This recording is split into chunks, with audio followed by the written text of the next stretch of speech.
O passado de Zoro conta com uma grande incógnita, um enredo que o Oda não esqueceu. Ele simplesmente deixou adormecido para ser trabalhado no momento certo. Qual era o verdadeiro potencial da Kuina? Entre os flashbacks originais dos Chapéus de Palha, o do Zoro é um dos mais curtos e, de certa maneira, mais direto ao ponto. Não existe grande suspense, maquinações ou um drama complexo. Na verdade, podemos descrever o flashback mais cru, com as emoções contidas em um evento específico que destrói o leitor enquanto molda o futuro do personagem. Enxergando de maneira poética, o passado do espadachim age como um corte de espada, rápido e devastador. Em meio à narrativa, a grande amiga e rival do Zoro, a jovem espadachim mais promissora de toda a região, Kuina, é colocada em um lugar extremamente complicado. Perante todo o seu talento e os incríveis resultados que produzia, ela parecia ter que ser lembrada que não poderia alçar voos tão altos. Uma mulher nunca poderia ser uma mestre espadachim. Eventualmente, o seu corpo passaria por mudanças, enquanto amadurecesse, ficaria proporcionalmente mais fraca que seus rivais, e todo o seu talento nunca poderia levá-la até o topo. E antes de descobrirmos a realidade, perdemos a Kuina. O Zoro perde a Kuina. Mas eis que algumas dezenas de capítulos depois, alguns anos no futuro, Zoro parece encontrar o fantasma da sua amiga. Praticamente um clone, Tashigi, ou capitã da marinha Tashigi, é além de idêntica, também uma espadachim e completamente aficionada por espadas e sua história. E isso pra mim deixa óbvio. É claro que a história da Kuina não simplesmente acaba nela. Mesmo com a personagem não existindo fisicamente, a sua memória e as temáticas que rodeavam seu enredo ainda estão presentes e vivas no mangá.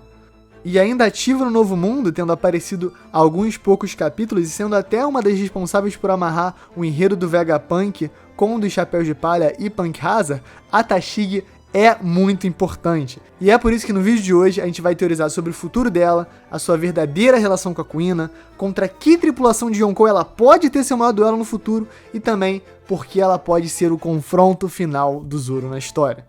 Então, fala aí galera, Chapéu de Palha aqui, eu sou o Derek. O Joe fez essa thread que eu achei muito interessante, eu tive uma discussão com o Lipe sobre a Kuina e a Tashigi há mais ou menos umas 2 semanas atrás em live, e eu tô com essa coisa na cabeça, então achei legal juntar tudo e fazer um vídeo dedicado a isso.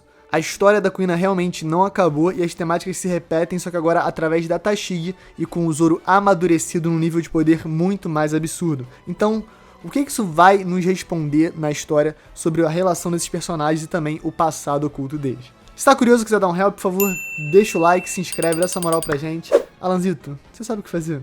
Chama a vinheta.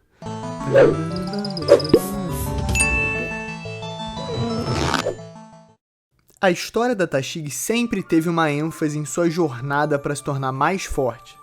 Mas diferente do Zoro, a perspectiva da Tashigi não é simplesmente sobre alguém que é forte e se torna mais forte. Na verdade, a temática dela tem uma nuance diferente. A temática principal dela é sobre deixar de ser fraca. Uma personagem que é vista como fraca, mas que quer mostrar que é forte. No capítulo 212, o grupo do Smoker tá deixando Alabasta, depois do grande conflito final que acabou com Luffy derrotando o Crocodile. Lá vemos as ações da Tashigi, impedindo que a marinha capturasse Chapéus de Palha completamente feridos e vulneráveis, como um gesto de retribuição por terem conseguido derrotar o Crocodile. Mas isso não é tão simples assim. Isso deixa ela muito frustrada e dividida. Por um lado, ela pode ficar feliz por Alabasta não ter caído completamente nas mãos de um pirata terrível como o Crocodile. Por outro, isso só escancara o quão impotente ela estava perante a situação. Ela não conseguiria derrotar sozinha o grande vilão do arco, e ela também não poderia, já que ele era um Shichibukai, então ele virtualmente tinha carta branca para todas aquelas ações até a Ordem dos Superiores. Então no fim, só lhe resta confusão e lágrimas. Mas o Smoker a direciona, pede para que ela use essa raiva e frustração para se tornar mais forte.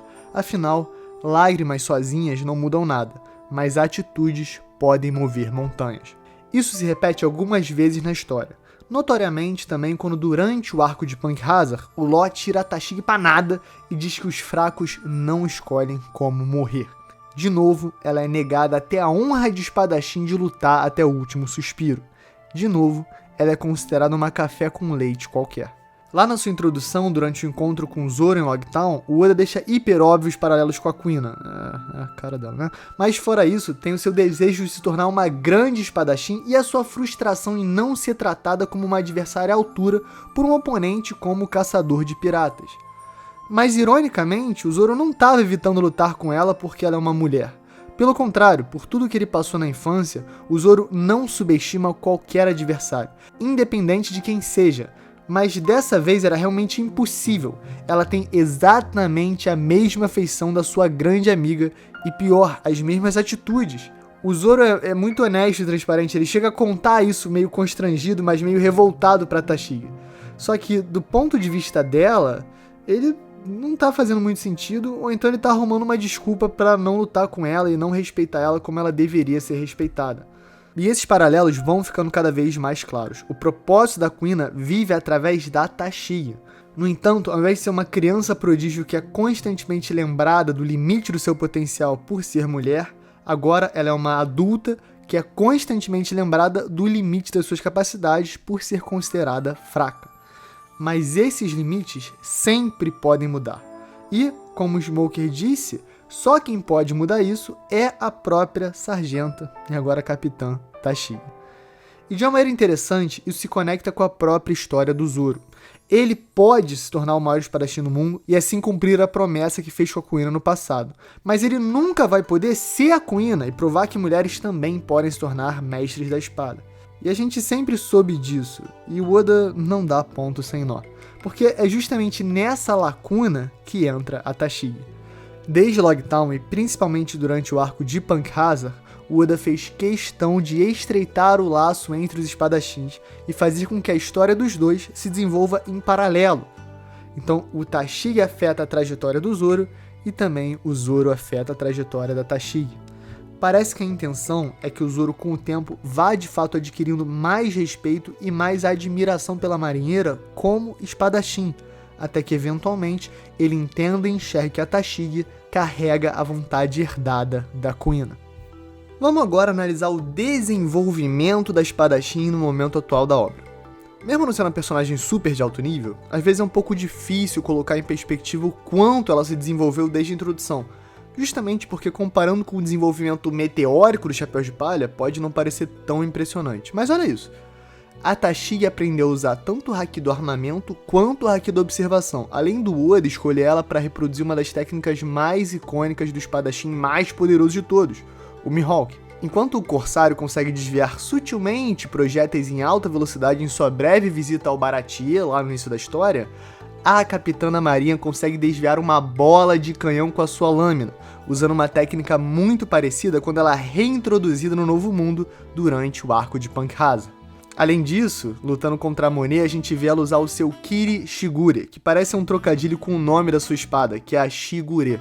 E lembra também um golpe que o Mihawk dá durante a Guerra dos Melhores, mas claro, isso pode ser só coincidência. No entanto, eu acharia muito interessante se de alguma maneira ela estivesse usando catálogos ou informações especiais que a Marinha guarda sobre os Chichibukais para tentar estudar as técnicas do Mihawk e até copiá-las. Assim, o seu paralelo com o Zoro ficaria ainda mais forte, enquanto deixa mais clara a diferença entre o espadachim que pôde ser ensinado de perto por um mestre e aquele que só pôde estudar as técnicas de longe sem um acompanhamento personalizado. Mas acredite quando eu digo, o potencial dela é realmente absurdo, mas a gente esquece porque os Chapéus de Palha são um bando lendário que a gente acompanha praticamente toda semana e eles também têm um crescimento surreal. Tá, agora a gente vai revelar o motivo dela ser idêntica à Kuina. Muita gente já falou em clonagem, na Kuina nunca ter morrido, sofrido lavagem cerebral, então na verdade a Tashigi seria a Kuina original, entre outras teorias insanas. Mas tem uma que o Oda praticamente entregou de bandeja que explica tudo de maneira bem simples e direta. Durante o final do arco de Wano, na sessão de perguntas e respostas do volume, conhecida como SBS, o Oda acabou revelando a árvore genealógica completa do Zoro, e como ele é um dos descendentes mais distantes da linhagem Shimotsuki, diretamente de Wano. Resumindo, 55 anos no passado, Shimotsuki Kozaburo, o velhinho que forjou a Wado Ishimonji e a lendária Emma, decidiu navegar além das águas de Wano e explorar o mundo com outras 24 pessoas. 3 anos depois do início da jornada, esse grupo acabou sendo atacado por bandidos da montanha em uma ilha do East Blue. Depois da batalha, 10 deles decidiram ficar na ilha e fundar um pequeno vilarejo. Eis que 52 anos no passado, na linha cronológica da história, é fundada a Vila Shimotsuki. Sim, é a Vila do Zoro, da Kuina, né? Aquela vila do flashbackzinho. É essa vila. Lá, o Kozaburo se apaixonaria por uma garota, teria um filho chamado Shimotsuki Koushiro, que também se casaria e teria uma filha chamada Shimotsuki Kuina. Maneiro. Mas o que isso tem a ver com a Tashigi? Então, você lembra que saíram um grupo de 25 de Wano, dos quais sobraram 10 que decidiram ficar na ilha e fundar a Vila Shimotsuki? Isso só confirma que sim, alguns deles ficaram para trás, mas talvez um outro grupo tenha decidido seguir jornada. É difícil imaginar que nesse ataque tenham matado 15 pessoas, ainda mais 15 cidadãos de Wano, com outros espadachins relevantes com armas poderosas ao seu redor. Então tá, vamos assumir que desses 25, 10 tenham ficado para trás e digamos que no mínimo 10 tenham sobrevivido e seguido jornada. Esse fato explica perfeitamente por que a Kuina e a Tashigi são idênticas. Talvez você já tenha pescado, talvez você não tenha pescado, mas o que eu tô querendo dizer é que elas são primas. Alguns dos descendentes de Wano que resolveram viajar e não ficaram para fundar a Vila do East Blue acabaram se casando e tendo filhos, em idades parecidas inclusive. Por isso, a Tashigi seria apenas um pouco mais jovem que a Kuina. Mas será que temos alguma pista para quem exatamente seriam esses familiares? Olhando de volta para a árvore genealógica, nós sabemos que a avó do Zoro, Shimotsuki Furiko, era a irmã mais velha do lendário espadachim Shimotsuki Ushimaru. É ele que vemos nos flashbacks em Wano e que lembra muito o Zoro. Muita gente achava que tinha sido revelado o pai dele, inclusive, mas com essa resposta no SBS, é confirmado que na verdade ele seria o tio-avô do Zoro. A gente sabe também que o Ushimaru morreu na guerra, mas nada garante que a sua linhagem não tenha sobrevivido. Talvez a Tashigi seja uma neta de Ushimaru ou de alguma maneira conectada a essa linhagem, o que tornaria ela uma prima relativamente próxima da Kuina. Isso explicaria a semelhança genética assustadora entre as duas. Além disso, a gente não sabe se a Tashigi conhece a sua verdadeira origem ou sabe sobre a sua família. A gente não tem muita noção da sua criação. Mas seria uma revelação super interessante, porque no final das contas, isso a tornaria Shimotsuki Tashigi, também uma das remanescentes do grupo que partiu de Wano mais de 5 décadas no passado. Além disso, essa informação daria uma legitimidade maior ao potencial absurdo que a capitã tem com a espada. Ela tem a melhor linhagem sanguínea do mundo para esse ofício. Ela não é simplesmente descendente do Ushimaru, que já é hiper famoso por si só. Ela seria descendente também do Shimotsuki Ryuma, o lendário espadachim que portou a Meitoshu Usui. Imagina que irado o Zoro descobrindo tudo isso junto da própria Tashigi. Imagina que resenha não rolaria. Tá, agora que estabelecemos o seu passado, vamos dar uma viajadinha, uma especulada no papel futuro da Tashigi. Que tripulação de Yonkou ela enfrentaria e poderia desempenhar um papel relevante? A resposta é clara, a Cross Guild. E o confronto perfeito seria contra Das Bones, o Mr. One. Dá pra imaginar um cenário onde Smoker lutaria contra Crocodile e Tashigi lutaria contra Mr. One, um combate entre líderes e os seus, entre aspas, imediatos no comando. Enxergando a temática e a poética desse combate, seria uma maneira da Tashigi ter a redenção pelos acontecimentos traumáticos de Alabasta. Dessa vez, ela poderia sim lutar completamente pela justiça, usar as próprias mãos para parar os vilões que tentam tomar o controle do mundo, além de provar que ela é sim forte o suficiente, que ela é sim capaz o suficiente. Justamente o questionamento que o Smoker fez a ela ao deixarem o reino do deserto. Tantos e tantos capítulos no passado. E para deixar mais hype ainda, seria incrível se no combate o Oda mostrasse um paralelo com a luta do próprio Zoro no passado. Pra quem não lembra, temos aquela cena hiper icônica onde ele se concentra nas palavras do pai da Kuina, o seu mestre Shimotsuki Koushiro, e consegue cortar o metal. No caso da Kuina, numa fase muito mais avançada, a técnica que ela dominaria seria o Haki do armamento avançado, que é chamado pelos seus ancestrais de Ryou. Ela conseguiria cortar tudo, só que sem cortar nada, simplesmente aplicando o dano interno da espada e derrotando seu oponente mais poderoso até então. No final da história, dá pra imaginar que a marinha, de alguma maneira, vai ser reconstruída e a Tashigi vai ser promovida. Provavelmente a contra-almirante ou quem sabe até a vice-almirante, uma das funções mais importantes e de renome de toda a instituição. E no futuro mais distante ainda, ela provavelmente estaria equipada à posição da Tsuru atualmente, uma das marinheiras mais poderosas e influentes e uma espécie de chefe de gabinete ou braço direito do almirante de frota. E vamos pensar junto, a essa altura, o que impediria Zoro de aceitar um duelo final contra Tashigi?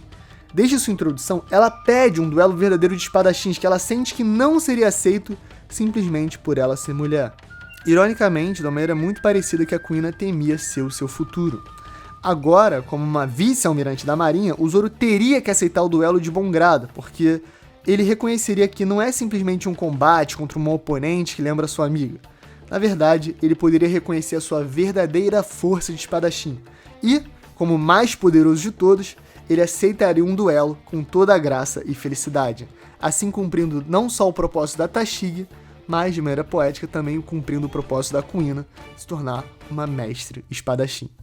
Então, galera, essa foi a teoria. Eu acho que tem pontos bem interessantes que podem sim se tornar verdade no futuro da obra. Eu enxergo muito bem esse trajeto entre Tashigi e Zoro, tendo mais capítulos no futuro, tendo mais foco no futuro e também tendo um encerramento que envolva a Kuina. Senão Oda não teria colocado um personagem idêntico à Kuina, né, a amiga de infância do Zoro, na história. E eu acho que esse papel da Tashigi tá bem definido porque ela é diferente da Kuina, mas ao mesmo tempo ela vive os mesmos dilemas. Não simplesmente por ser idêntica fisicamente ou nada disso, mas na verdade por ser uma mulher tentando ser uma espadachim. Então eu achei isso genial. O Oda coloca essa semelhança estética para, na verdade, desviar um pouco da semelhança que pode servir para literalmente qualquer mulher que tenta ser espadachim no mundo de One Piece.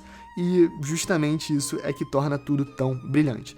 Beleza, galera, comenta aí o que você achou, deixa o like se puder, se inscreve, dá uma engajada, vou tentar responder o máximo de comentários possíveis. E muito obrigado por terem ficado até aqui, assistido o vídeo, tamo junto, galera, obrigado Alanzito pela edição maravilhosa. É isso e valeu!